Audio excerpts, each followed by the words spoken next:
Thank you for joining me on the Who God Says podcast. My name is Ty-Shaun-Dra. I am your host and Kingdom Ambassador. Hi, hi, hi. Hi. Today we have a special guest. She is a Christian author and a ceramic artist. Her name is Morgan McCarver. Good morning. How are you? Hi, Welcome. I'm great. How are you doing? I am good. I had my morning tea, so we Mm. all set to go. Yes. Happy New Year to you. And Happy Yes, New Year to the. 2024. Oh my God. So fast, right? Oh God. Yes. Wow. Oh my God. 2023 was like a blink. It was, It was. It was. I think I don't understand time anymore after the pandemic. Time just doesn't make sense. it And doesn't. 2018 feels like last year, and it's not, it's very much not. I thought I was the only one. Sometimes I think I'm going crazy because, like, what happened? Did we slip into a time warp or something? Like, what Yeah. actually happened? Oh my God. Okay. So, you are a Christian author and you wrote a book called God the Artist. That's amazing because he is the creator. He Yeah. is. Yes. Oh my God. You also have an art degree in ceramics, right? I do. That is so crazy. I know people ask you all the time, like, what would you do with that type of degree? And you're also a multi-award winning artist. So tell us about some of like the highs and lows centered around those achievements in the last 5 years or so. Of course. I graduated with my ceramics degree in 2019, and so I say that's really when my business kind of started and kicked off. And from there, it's just been crazy. I always tell people just apply for things. You never know what's going to happen. And so there have been things that I've applied for and not fully really known what it was, but I knew that if I got accepted, I could do it. And so I just applied. And I get rejected all the time, but the few wins that I've had have been amazing. And so there's just been so many different things from being the youngest to be the top three finalists in the 701 Center for Contemporary Art in Columbia, South Carolina, where I was from. That was a high achievement that I really didn't fully expect would happen. And that was just so amazing. And there have been other things along the way between different artist grants that allow me to kind of fund what I'm doing and attend national conferences to different solo exhibitions that I've gotten to be a part of. There's so many different amazing facets of ceramics that people don't always consider, especially when in media it seems like mostly you see some potter throwing out a wheel on some kind of medication commercial, or maybe you've seen Ghost, the movie. There's very few references, but the references you get don't really give you the whole aspects of all the facets of ceramics. Wow. Yeah, absolutely. You might see it on, you're so right. You see it on like medicine commercials and like the elderly people are doing ceramics. Yep. Yep. Yeah. Yep. Oh my gosh. Wow. So, how did you know, or when did you know that art making wasn't just a hobby, it was actually a path for you? That's a good question. And a lot of my high school teachers really questioned me about that because my high school didn't have a ceramics program. And so I was taking classes kind of on the side at a Chapman Cultural Center. It's a local center in the area. And so I would take evening classes for ceramics, but I didn't really have that academic at the high school level ceramics experience. And so they questioned me a lot about why would I go to a school for a degree that is probably just going to be a hobby. And that was really hard. That was a question that I wrestled with. And then, like you said, people along the way, even all 4 years through college, asking me, "What am I going to do with this major? How are you going Right. to use your life for ceramics?"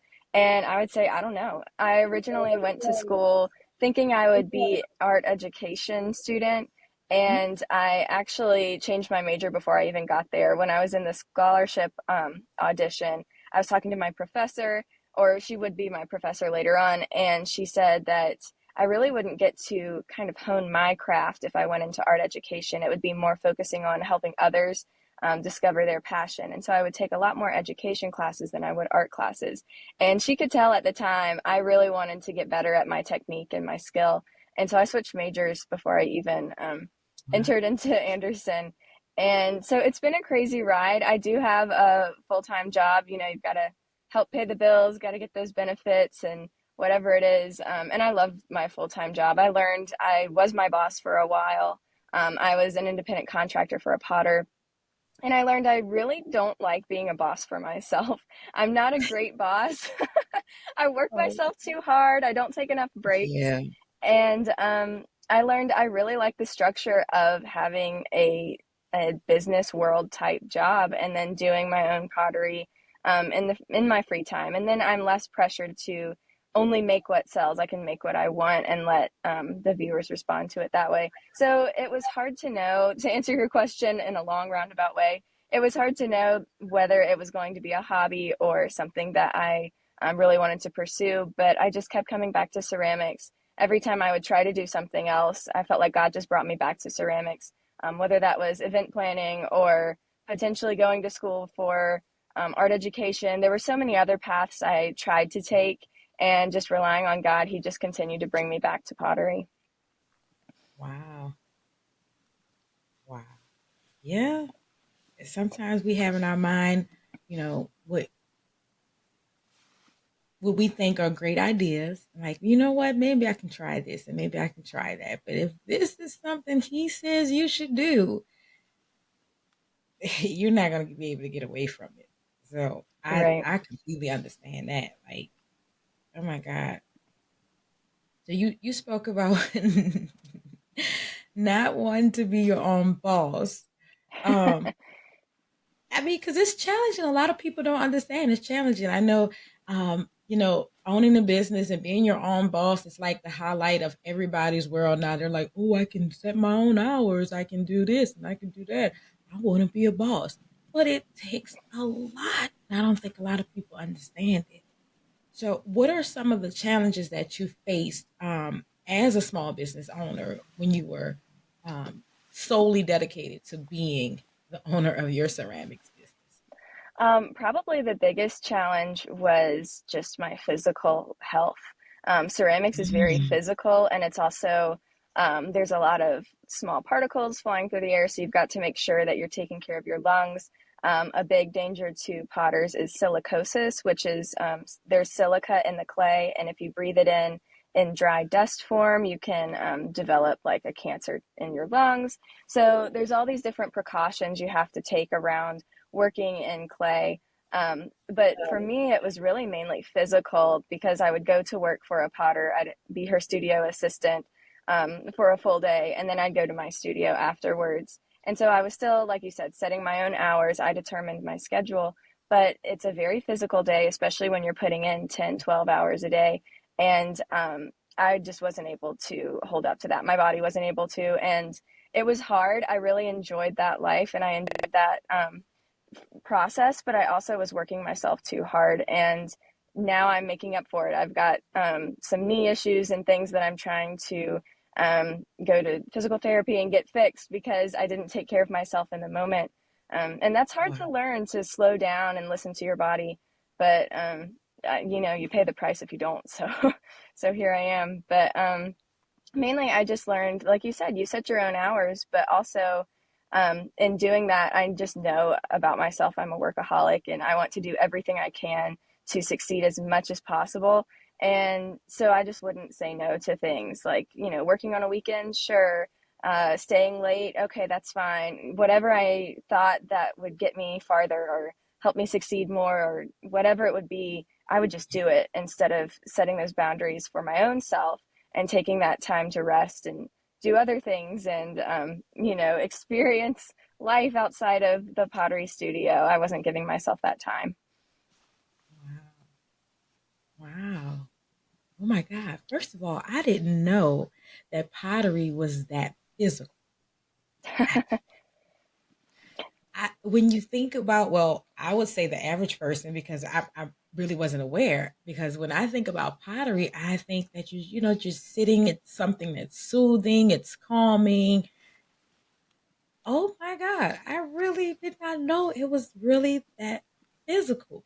I guess it's sort of like uh, being a masseuse because you think that that's just calming and soothing and everything, but it's actually taxing on the person who's doing the massage. And oh my God, wow.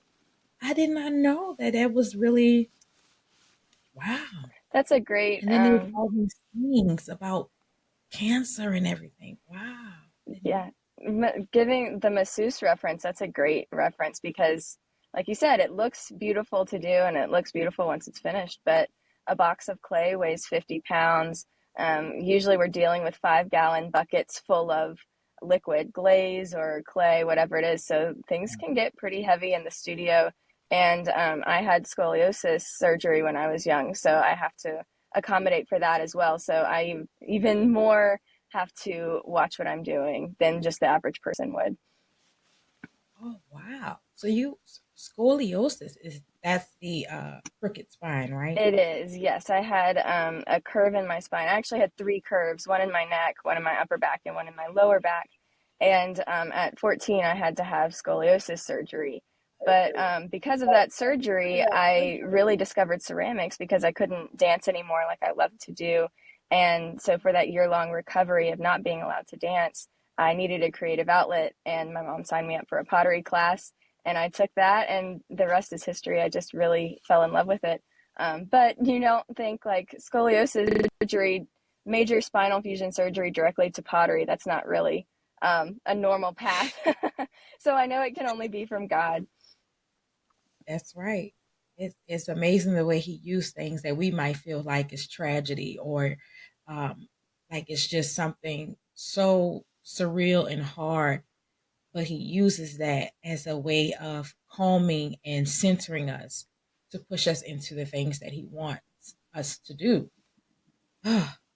Wow. I remember I found out about scoliosis when I was around the same age. I started going to a chiropractor, and it probably was a little bit different because at this time they were like, for some reason, we were going to the doctors like really heavy, and I don't know. Talking to a lot of older people in our neighborhoods and in our family and everything, they were like, we used to have Medicaid, so there was some kind of program where the doctors or the doctors' offices used to have vans coming picking up the people to go to doctors. And I started going to a chiropractor. I had never been in any type of accident or anything, and I was going to chiropractor, and he was like, "Oh, you may have scoliosis," and that's where I learned that word. But it never got to extreme where it was like, oh, you need to have surgery or anything like that. I think now they were just probably telling everybody something so they can just have the patients coming in. But that's where I learned that. And I remember saying, um, I have a crooked spine, so that's why I don't sit like this and I don't sit like that. But then eventually I just stopped saying it. But that's where I learned that from. But I never knew that it could actually get as serious as you need to have surgery. You have to correct your. I always heard about like correcting your posture, but I never knew it was like surgery serious. Most cases aren't that far. Most cases you can live with the crooked spine, like you say, the curvatures, and be fine. And it is more common in females than males. I'm not sure why. Mm, Somehow it's related to genetics, but not directly. Like my aunt had probably because scoliosis, we but have a my breast. parents didn't. Yeah, so it's very bizarre, and I don't think anyone fully understands it. Um, but yeah, in my case, my spine was only curving more and more as I grew, so they kind of waited until Uh-huh. I had stopped hitting that growth spurt, and then they corrected my spine. And my spine was so curved that when they straightened it out, it's held together now with two titanium rods and 18 screws.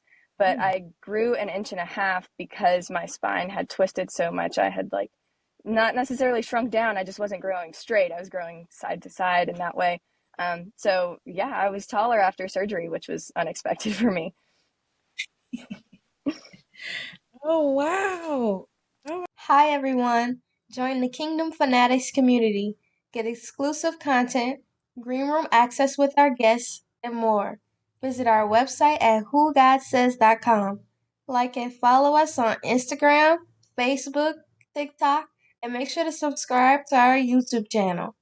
We greatly appreciate your love and support. To find all information on joining our community, being a guest on the show, donating on our PayPal donation page, and more, visit us at whogodsays.com. Now back to the show. my God. So, when did you accept Jesus as your Lord? Can you describe like what your walk with God has been like throughout like your life? Yeah, I was raised in a Christian home. I grew up in South Carolina. I live in North Carolina now, but my I was raised in a Baptist home. My dad was Lutheran, but he um, converted, switched, however you say it. He transitioned to Baptist denomination before I was born. And so I was raised in a Baptist church. I gave my heart to Jesus when I was about 7 years old. And then I really remember the baptism more than I remember actually making the decision and talking with the pastor. I just Yeah. remember I was baptized on my grandfather's birthday, and my whole family came, and they were so excited. And it was just such an amazing moment. But then pretty much my faith, I felt like my faith was what my parents were because I was so young. So they were the ones driving me to church. They were the ones taking me to kids choir or whatever we were doing, vacation Bible school. And I just went along with it. It wasn't like I didn't want to. I was fine doing it, but it really wasn't my faith becoming my own. And that really didn't happen until my scoliosis surgery. I knew for about a year that I was going to have surgery. And so that's when my prayer life actually started to become more than just those reciting prayers that you do as a child. And I really started to have a relationship with God then. And from there, my testimony just continued to grow. I was praying not to have the surgery, but I did. I recognize now that that was the best decision. But at the time, I was mad. I was mad at my parents, and I didn't want to go through all of that. And so, coming out on the other side of that, um, my relationship with God just was strengthened through that whole process, but I still just didn't really understand why. And so I really stopped talking about my scoliosis experience. I really didn't want to think about it. I didn't want to be reminded that I was different than everyone else, especially as a high school girl. And I ended up choosing a Christian college. Anderson University in South Carolina is the South Carolina School of the Arts. I went there for ceramics, and my professors were really good about always incorporating my faith into my work. And so that really kind of, again, planted a seed and really kind of jump started my faith after graduation because I was out of that community and I had to find it for myself. And so my faith grew again, really at that point, 2019, when I was graduating. I had never read the Bible all the way through. And so at that point, I was convicted that I needed to do that as a Christian who had been a Christian for so long. So it took me 3 years. I wasn't following any specific reading plan, but I got a Bible translation that I really enjoyed and really connected to, and it's the ESV Archaeological Study Bible. So Mm. there's all these beautiful like references and pictures and cultural explanations that help me understand the Bible even more. And so I was reading through the Bible for those 3 years, and during that time, just completely relying on God. I ended up moving to a different state, and that was to work for that potter as a studio assistant. And I moved to an area where I didn't really know anybody. I'm in Asheville, North Carolina, and it's beautiful. It's a great art scene, but it's not known for being a Christian community, even though it's in the Bible Belt. And so I pretty much only knew the potter I was working for. I didn't know anybody else around me. I didn't know a good church to go to, what grocery stores, what part of the neighborhood was safe. I didn't have family close. And that's really when my faith became what it is today. I just had to completely rely on God. And I had known He had brought me Yes. to this state, and He had given me all of these beautiful gifts. He was allowing me to move and to take this different path. And it was a great experience, but I also knew I was completely alone. And so I had to rely on Him for everything. And through my loneliness, through struggling, through trying to find an apartment and get a roommate and all these things that you do in life. I just had to completely rely on Him for all of that. And it's just been such an amazing experience.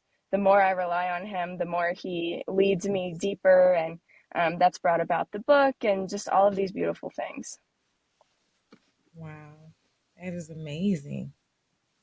Ooh, I can't imagine. I stayed close to home when I went to college, so I didn't have like the venture off experience or anything like that.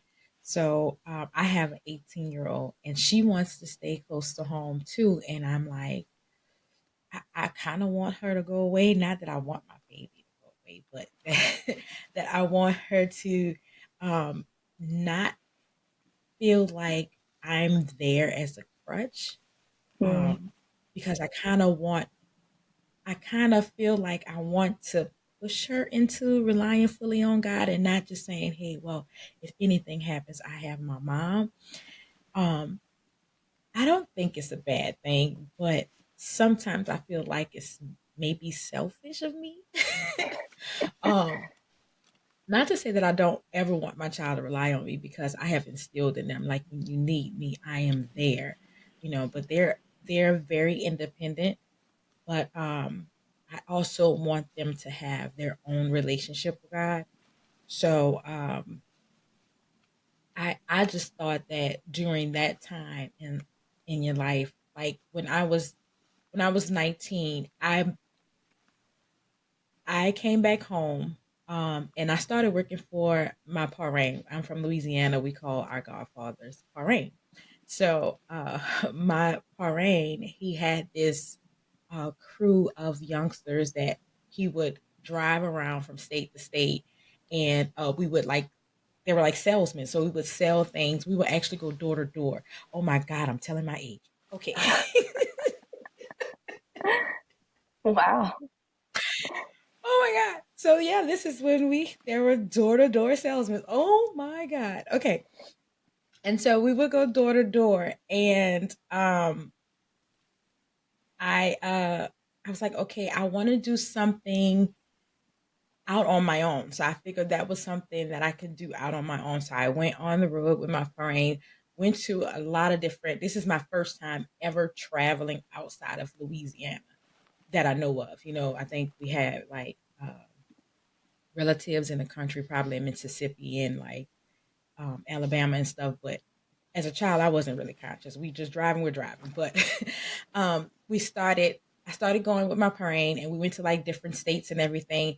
And when I got away from home, it's when I really start praying. Mm. And it's crazy that you brought that up because we were, my dad was Catholic.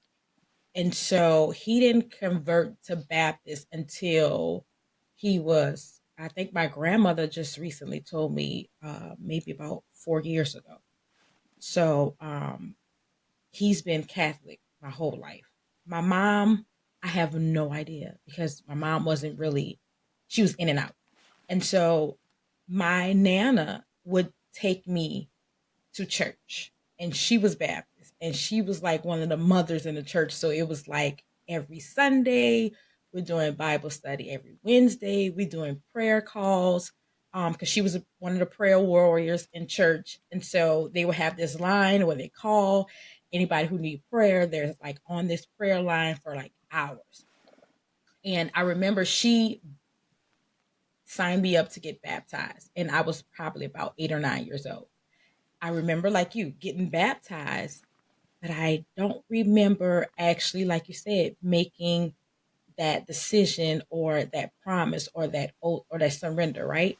I don't remember doing it. So when I left, actually thought I was a big girl leaving home, going with my parrain at 19, and I started praying, I felt like that was my first time actually surrendering myself to Christ and saying, this is my time to be with you.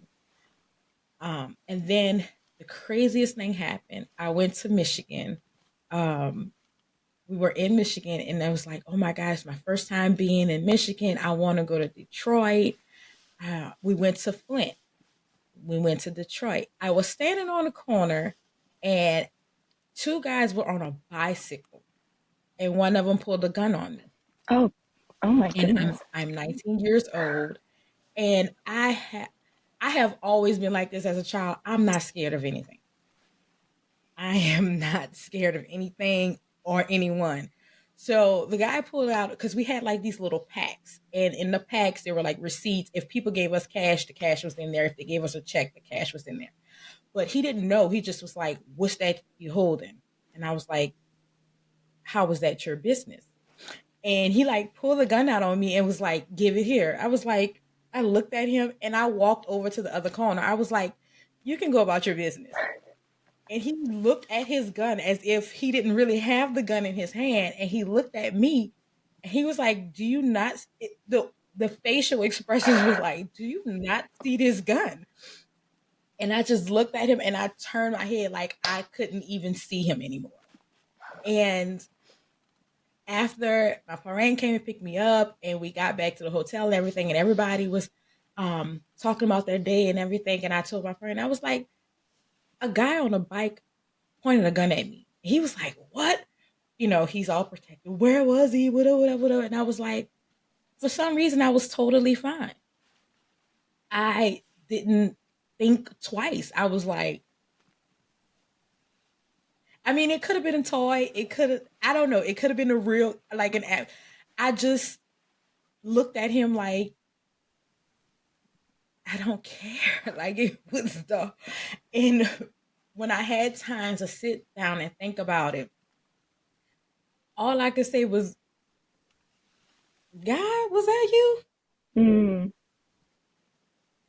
I have never been scared of anything in my life, but it was like that was something that was totally serious. wow. And that was when I knew I am fully protected. And it's been it's been ongoing since. Like it's been nonstop since. That's People would crazy. think I was crazy for Wow. my stories, but That's amazing. Like you said, that has to be God. That's amazing. yeah. Like I mean, I'm from New Orleans, so I've seen a lot of things as a child. So I guess that kind of plays a part in I've really never been scared of anything, but that was something I was like, it was totally something else. Wow. It was amazing, but it was just, and my pastor, when I told my pastor that years later, when I received my own church, had my own pastor and everything, he was like, that was just me standing in the authority that God gave me. I didn't know what it was at the time, but it was, manifesting through me. And I was like, "Oh, cool."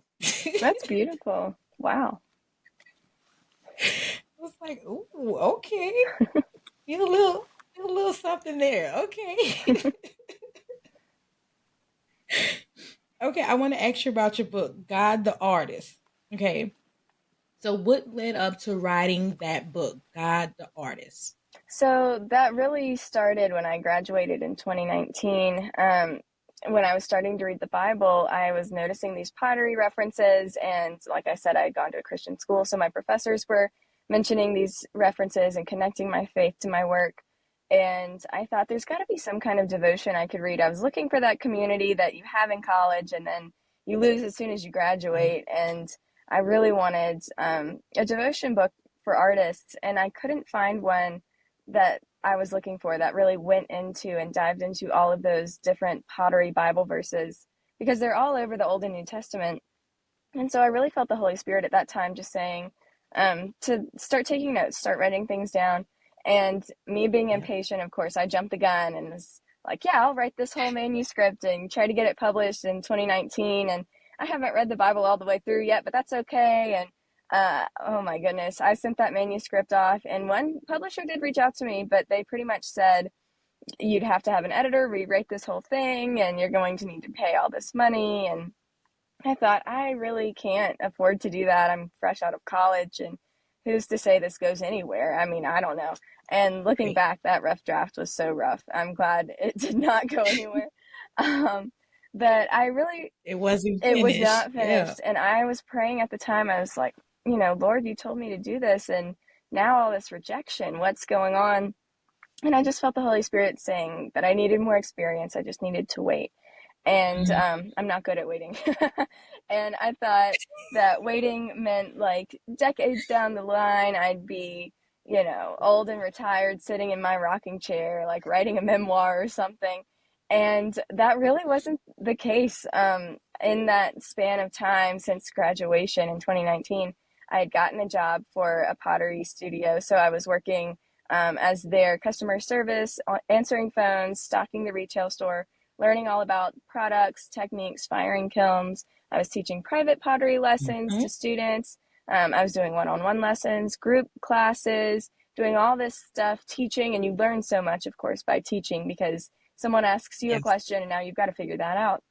And so I was really just growing so much in that way. And then I got the opportunity to move to North Carolina to work for a potter. And so I saw that side of pottery, of working for a studio potter and what does the day to day look like, and running a website for her and helping her set up for festivals, and how do you just make your booth display look presentable for the customers. And so all of these other aspects that I really didn't know I needed to know. I got out of college 4 years, I thought I knew everything about ceramics, and I probably knew half of what I know now. Like there's nothing like real world experience either. And now I Right. know I'll never know everything. So I'm like, wow, I've got so much to learn, and it's just so fun to learn things. But Yes. yeah, coming out of that, basically January of 2023, the Holy Spirit brought that book back up to me and was like, that manuscript you started, revisit that. And so I pretty much rewrote the whole thing in about 2.5 weeks. I had some spare time, and it was cold in January in the mountains of North Carolina, so it was perfect. And I started reaching out to publishers then. And one publisher again reached out to me, and I had been praying the whole time, like, Lord, if this is going to be your will, I know nothing about publishing a book. I tried this the first time and nothing happened. And so, if this is really what you're telling me to do, if I'm really listening to your voice right now, then it's got to be all you, because I know nothing. I don't know how to do this at all. And he allowed one publisher, Morgan James Publishing, to reach out to me. And it wasn't a no, but they said that my word count was too small. I needed to increase my word count by about a Mhm. third. And I just appreciated that feedback so much because that was something tangible. That was something I could do and I knew how to do. Yes. And so I did. I took a week and a half and I pretty much doubled the word count and sent it back um, for an application to see if they would accept the book. And a couple months later, they did, and it was just amazing. Of course, I knew that was directly from God, and it's just been so amazing seeing Him um, transform my life through this whole process of not wanting to talk about my scoliosis at all. That lasted for about a decade. For 10 years, I just didn't even talk about it, to not only feeling comfortable talking about it, but looking back, recognizing the Lord gave me that experience so I could share it. And not only that, but He completely Yes. transformed my life because of it. Because if I hadn't had the scoliosis surgery, who's to say I ever would have touched clay and discovered a love for ceramics? I don't know. Um, but I truly believe this path is from God. And because of that, He's able to just show me so many more things and to grow me in so many other ways, even from writing the book, writing my testimony in God the Artist, and incorporating that into the pages. And now I'm sharing my story to the world. And now I'm vocally sharing it through podcasts. And that's something I never would have been comfortable doing. I was so introverted after my surgery. And now seeing how He is continuing to um, just make me grow in all of these ways and just completely relying on Him, He gives me the strength to grow in these ways. And it's just been such an amazing thing to realize and reflect on through this process. Yeah. God is amazing. Oh my God. Yeah, we try to push things out, but it's not His timing. I mean, I I can relate. We really do have a problem with waiting, Yes. especially when it's like you absolutely know this is what He said, and you're like, okay, let's go, let's get, let's. It's like, I said it, but I ain't say right now. Hold on. You know? So it's Right. like we do have a problem with waiting. It's crazy that you say that you wait, because the podcast that you're actually on would have never come about if it was in my own strength. Because I would never have wanted to be on a camera, on the mic, in front of people. Like, no, I talk to people at work and I talk to people when I have to. I don't have a problem, but it's like, no, even like every job I've worked, I don't have a problem with working that job as if it's my business. I'm very dedicated, but um, if there was any type of recognition or anything, I'm like, I don't need to be recognized for that. You can just give it to the manager. Or you can give it to whatever. Like, I don't know. I've never been that person that want to be on the forefront. And the podcast, oh my God, just started in July. And it was crazy because I have never even listened to a podcast. Wow. Never. And I in July, it was for 3 days. I stayed up 3 days straight, no sleep, and I was watching podcasts on YouTube back to back to back. And as I was watching, I had a notebook and I was writing things down. Don't know what I was writing down. 3 days straight, I was up, don't know what I was writing down. So after those 3 days, I went to sleep. I had 3 hours of sleep. I had to wake up to get ready for work. And I was like, I had a notebook. Looked in the notebook, everything about everything for the podcast was there. The name, the concept, everything Wow. was there. And I was like, what the crap? A podcast? So I'm like Googling, how do you start a podcast? And I said, okay, I went and prayed and I was like, God, um, I don't really want to do a podcast. But can I know what I'm doing first before I do this? Like, I don't want to just grab a cell phone and get in front of I don't want to just I don't want to do it halfway. So had an email come through. Don't even know where this email came from. I really don't. It was like some type of newsletter or something. I was like, what is this? And I took a what type of podcaster are you quiz. And I was like, I don't know. So let me take the quiz.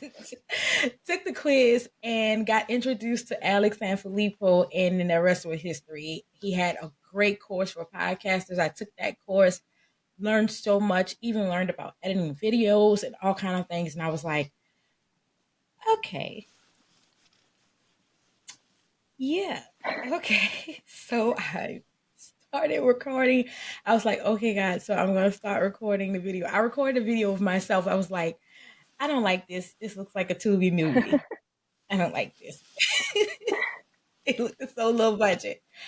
But I think that was what he needed to say, okay, you took the first step, right? And I recorded that video. And then after I recorded that video, I had 8 people that booked to be Wow. on the show without me even saying a word. And I was like, oh my God. That's crazy. It's amazing. So I wholeheartedly know when he says do something, we want to be so urgent. We're like, oh, let's do this, let's push this, let's do this. Because we want to be obedient. I have always wanted to be obedient. Because I don't never want to be outside of his will. But it's like, yeah, I said it, but hold up a second. We got other things we got to work on first before, it can be fulfilled. So yeah, the waiting, we have to gracefully wait. Let's put it like It's a good way to put it. that. I want to ask you one more question before we let you go. What do you believe is your purpose? That's a great question. I think that my purpose really changes depending on what's going on in my life. For a time, I didn't know what my purpose was. I just was doing what I enjoyed, and that was ceramics. And now looking back, and I mentioned this in God the Artist as well, I recognize that creativity is from God because he is creative and he made us in his image. So we're all creative. And finding joy in the creative process is honoring God. And so that's what it was at the time, just kind of rediscovering myself, feeling comfortable in my new physical body, so to speak. And now coming out of that and having this book coming out and all of these things I'm doing, I would say I have several purposes. One is to just continue to share my story and share the grace of God throughout my life with others so that they can see the grace of God in their own lives. And I think that's just so important. It took me so many years to learn how many ways God's blessed me. And there's no way I'll ever know all of the things he protected me from or aligned to make certain things happen. I'll never know all of those things, but being able to recognize the things I can see and to thank him for those experiences and the timing and everything just makes me so grateful and helps keep my posture humble and recognize that God is in control of everything. But I would also say my purpose now is kind of coming full circle. I work with the youth at the church. I am a 7th grade girls small group leader, and I am just finding so much joy in that. I never thought that that would be something I would love, but I really love serving in that specific area. And we're opening up a new student center soon, and I had a grant to buy a portable pottery wheel. And so now in the coming year, I'm able to take that wheel to the students, and the students who are basically the same age I was when I discovered pottery, I'm going to get to teach them ceramics. And it just gives me chills, honestly, to think about that I'm able to give directly back in that very, very specific way. And the Lord knew that that's how my life would just come full circle. And I couldn't ever have seen that this is what was going to happen, that I would end up in a completely different state, working a completely different job than I thought I would ever be doing. I thought I'd be in the hotel wedding business or something. And just to be able to serve this specific group of students in this very specific way. And hopefully they can see those pottery references and understand how intricate God's love is for them. And hopefully some of them will find the joy of creating and pottery and artistry. And who knows, maybe they'll go to college for that too. But I know my purpose is to serve them in that way as well. God is amazing. Oh my God. Wow. That is awesome. Oh my God. Praise God. That's beautiful. Wow. Okay, where can we find the book? You can pre-order it wherever books are sold if you're listening to it before January 9th. But the book does come out January 9th of 2024. It's called God the Artist, Revealing God's Creative Side Through Pottery. And you can basically just start at my website. That's probably the easiest place. It's www.morganmccarver.com, and it's just my name. And from there, you can sign up for my newsletter, shop my pottery, order God the Artist, the book. You can follow me on social media and get connected with me that way. Awesome. Okay, I'll have all of those links available in the description of the video. Oh my God, thank you so much, Morgan, for being with me today. Thank you so much for your story and your talent and your spirit. I thank you. I thank you. Thank you so much for having me. This has been just such a fun conversation. I've really enjoyed talking to you.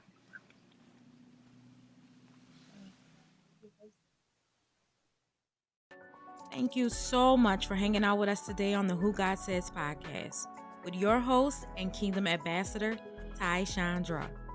Go to whogodsays.com to join the mailing list for episode premieres, upcoming guests, and more. Send in your questions to be a part of the show at whogodsays@gmail.com. And don't forget, join the Kingdom Fanatic community. Until next time, be blessed and also be a blessing.